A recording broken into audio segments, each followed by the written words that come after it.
Good day, big dreamers. Dan Sam here with another episode of Lithe Racing. Last episode, we finished welded the core support / radiator support. That actually came out a lot better than I thought it was going to, because I hadn't really ever tried anything like this ever before. All this is kind of a little bit of a new kind of thing to me.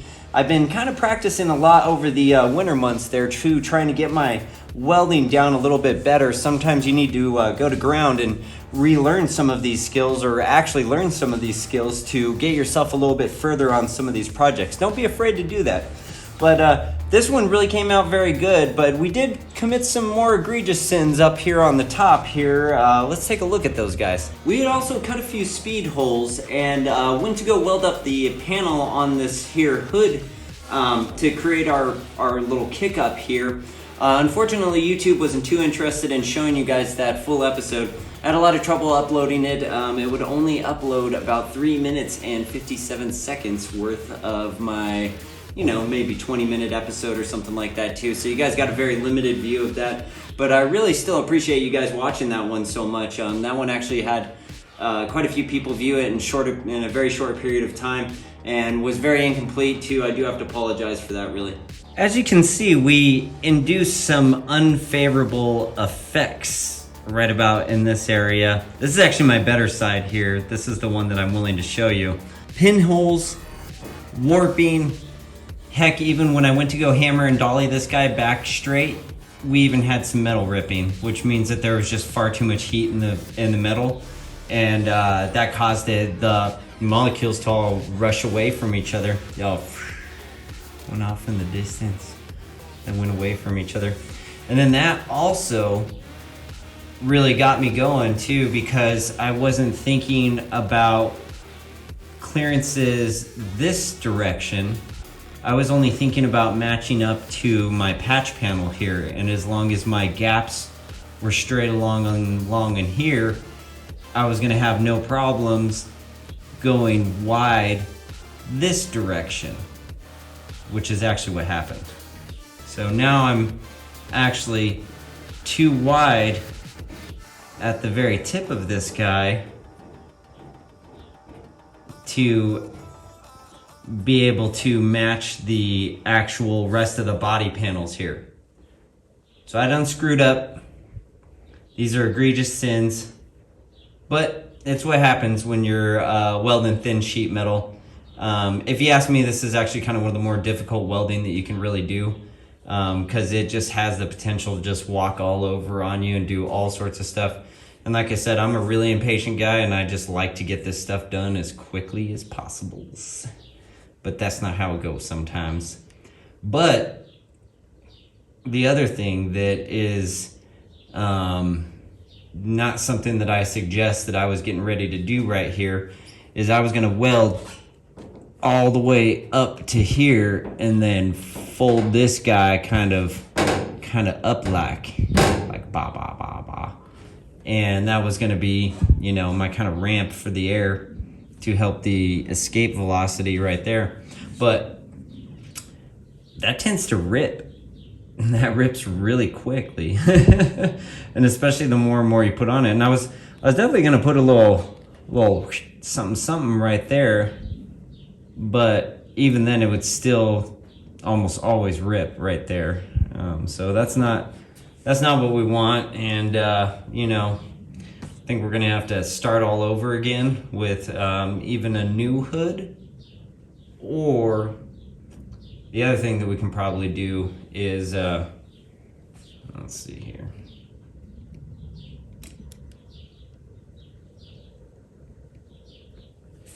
You see these tape lines that I have here now would end this panel.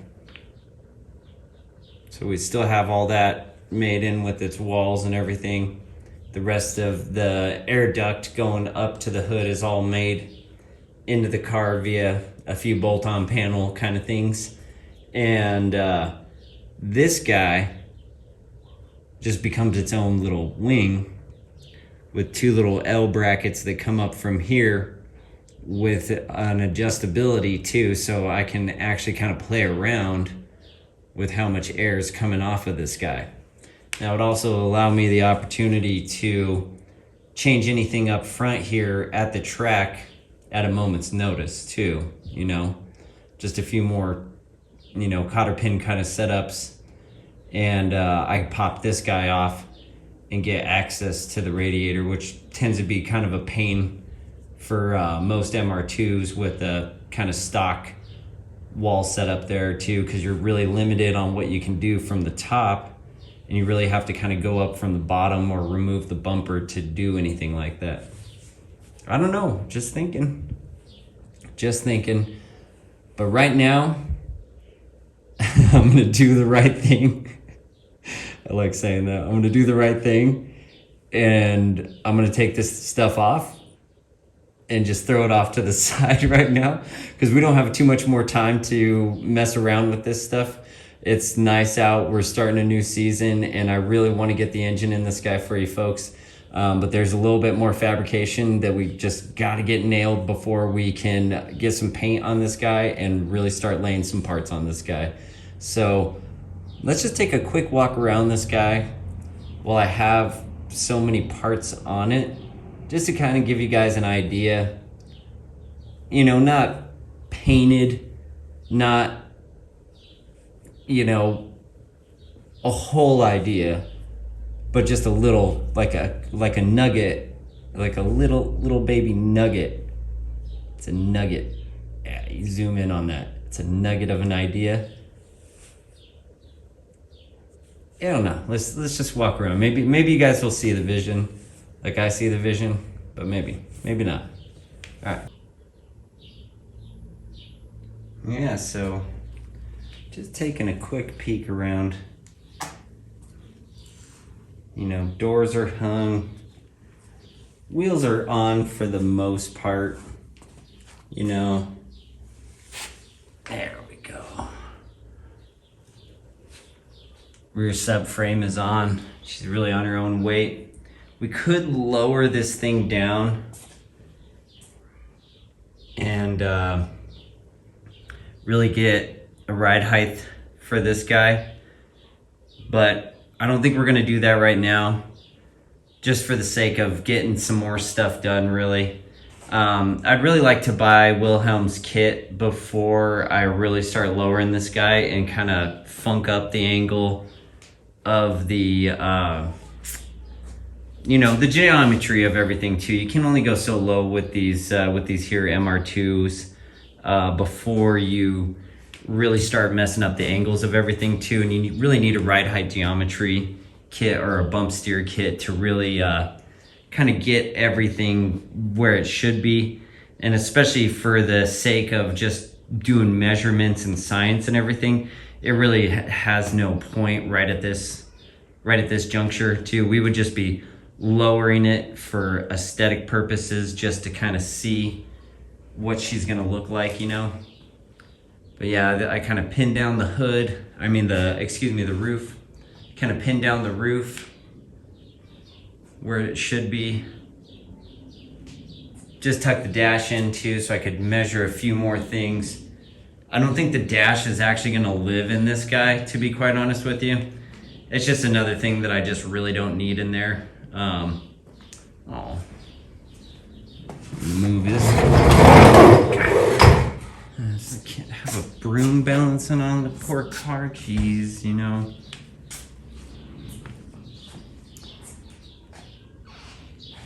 Yeah, but I don't think the dash is actually gonna live inside the car, honestly, because, you know, it's just another thing that we don't really need as far as weight. But I do have a lot of the interior, enough to kind of put it together. If we wanted to hot boy a little bit, it wouldn't be such a, you know, such a hard thing to do. I really wish I would have snapped the cowl in there too. The cowl would have made that look a lot more complete. Got the one headlight in over here. And that's when I started to notice, I was like, hey, that's not looking right. That's not how we want to do that. It kind of just went kind of went ooh, and like grew. It really grew there. And I left a healthy gap over here too, and I think that that's why everything kind of came out so good for me over here.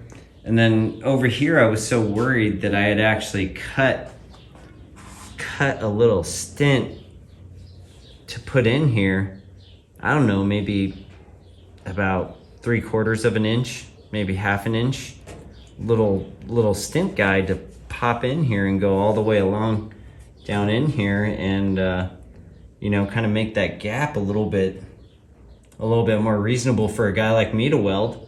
And it turns out I should have just been pushing the metal this way to make everything pull together, because now I ended up with a bit of a wide Sally there, which I didn't think could happen. But that's how you, like I said too, that's how you learn things. Got the radiator in there and everything, just checking to see how everything was gonna line up, if it was all gonna do its thing correctly. And I think that actually couldn't have come out any better. That's like right about where I want everything to hit. Just got to drill the holes and the for the cushions there. Maybe pop a couple gussets on this guy. But we're gonna address all this stuff as we're gonna just blow this guy apart all over again. But these are kind of the things that you need to do, obviously, when you're doing this stuff for the first time, especially when you're doing it for the first time on one of these cars. I think a smart fabricator really would have had all of these kind of panels all lined up, really looking at all those gaps and everything. Whereas, you know, somebody like me, I needed to hang everything on here again to really see where I had actually started to screw up, really. And you know, this is the fun stuff though too, you know what I mean? Like, what do they say? Obstacles are not like stops or something like that? I'm not even gonna go there. Yeah, so getting closer day by day, night by night.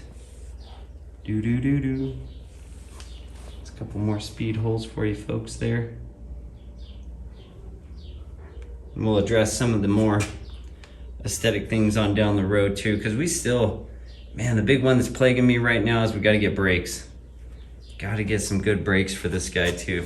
If we want to be competitive out on the track, we're just gonna need to get some brakes going on.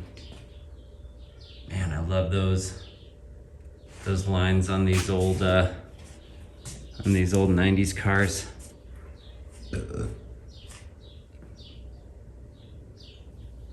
Really see how everything's all broken up.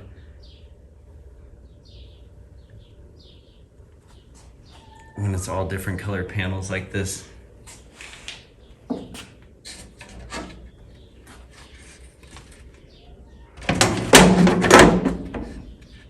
MR2 coming for you.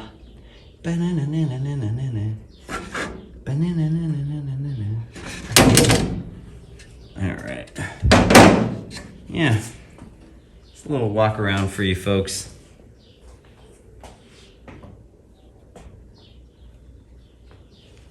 Of this guy before it is just a chassis again, and we finish off the last little bit of this and start painting. I think we're just gonna rattle can this guy too. We just need to get it all sealed up. Hopefully it looks pretty decent. I don't know. Once again too, that's another thing haven't really done ever before. You know, I've painted models, other things like that, with pretty mixed results, really.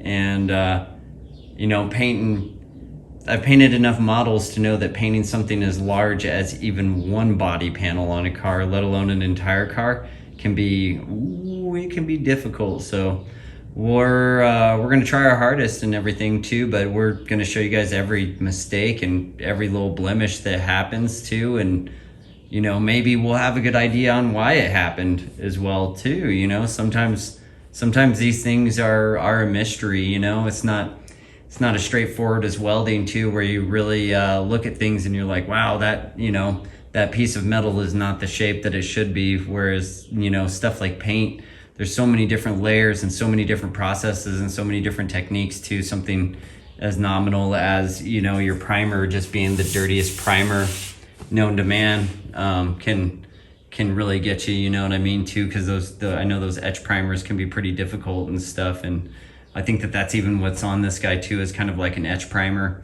like a weld through etch primer, so that could not blend with the good old rattle cans.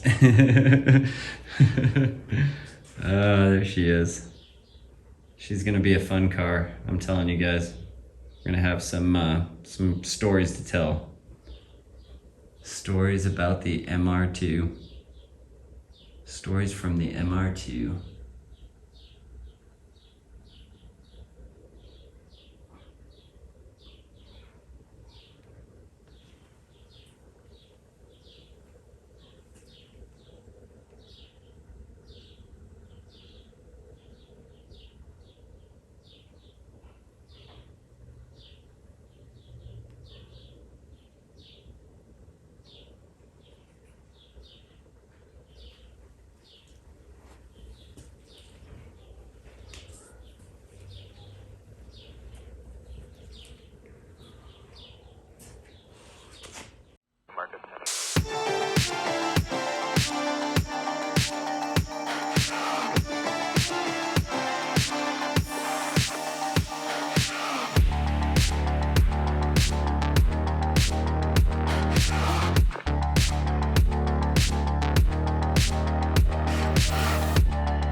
And now we are back to being a shell of a car.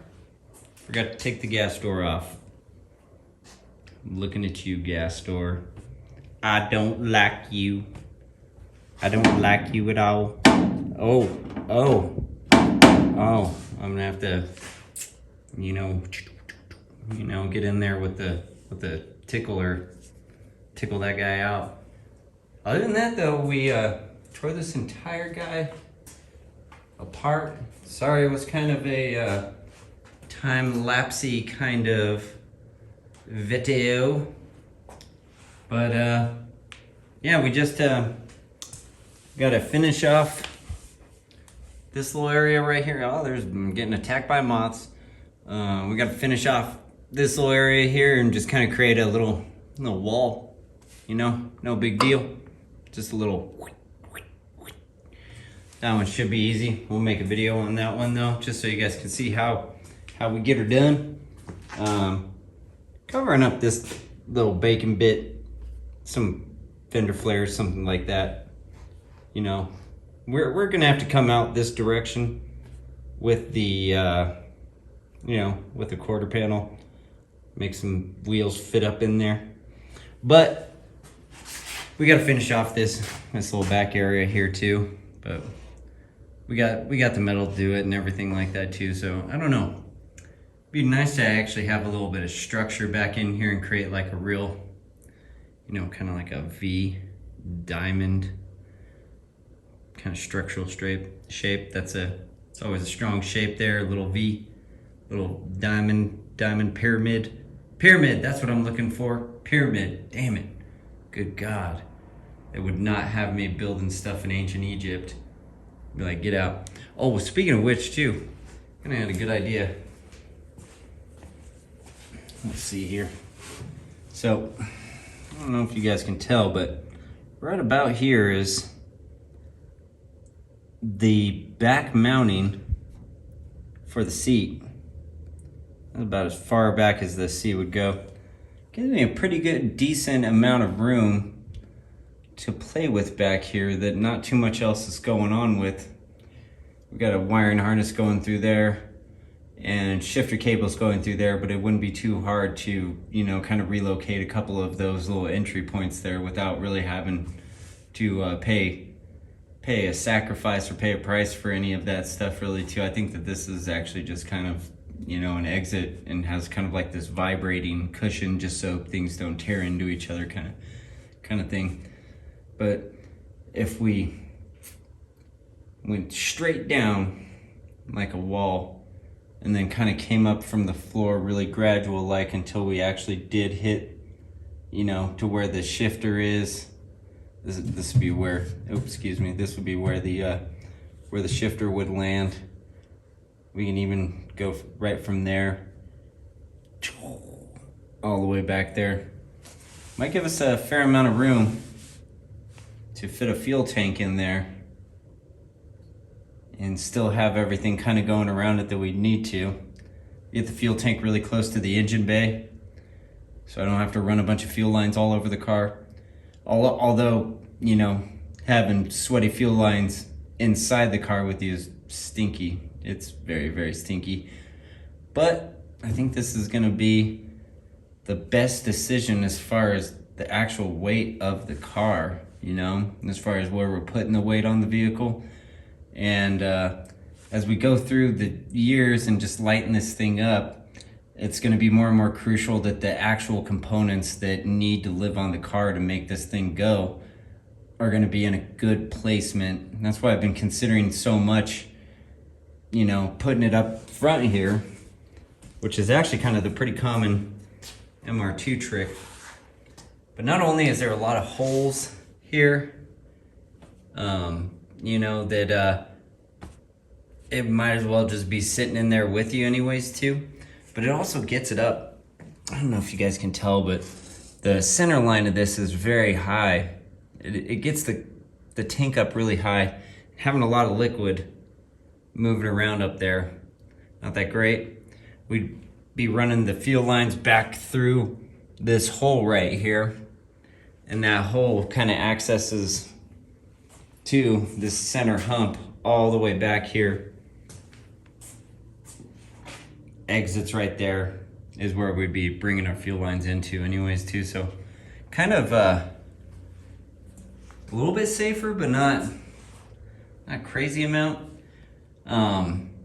I already checked in the rule book too. There isn't any rule that says that the tank can't be inside with you. It just says it needs to be a certain type of tank to be inside with you, which we were already gonna get that type of tank. So, because this is,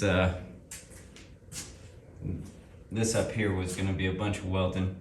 But I really like the weight placement of having it back there. I guess that's how they built the MRSs too, so I don't know. It's just what I'm thinking. I don't know, guys. Keep those wrenches turning.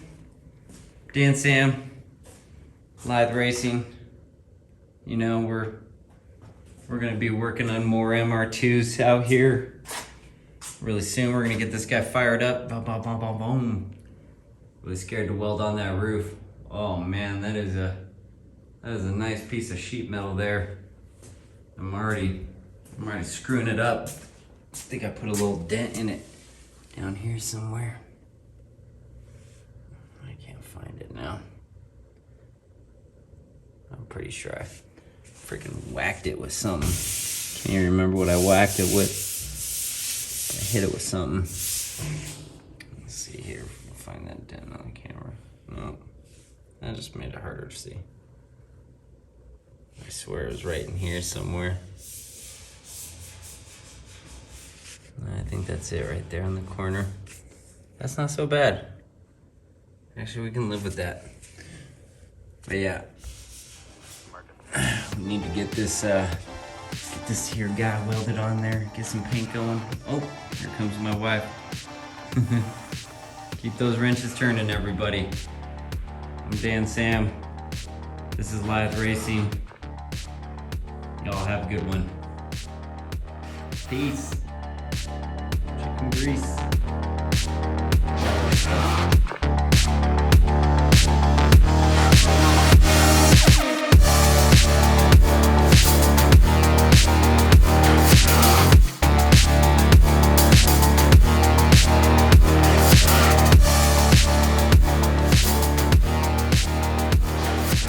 We also cut a few we also cut a few speed holes up here in the hood. This is where we had a little bit of trouble welding some sheet metal.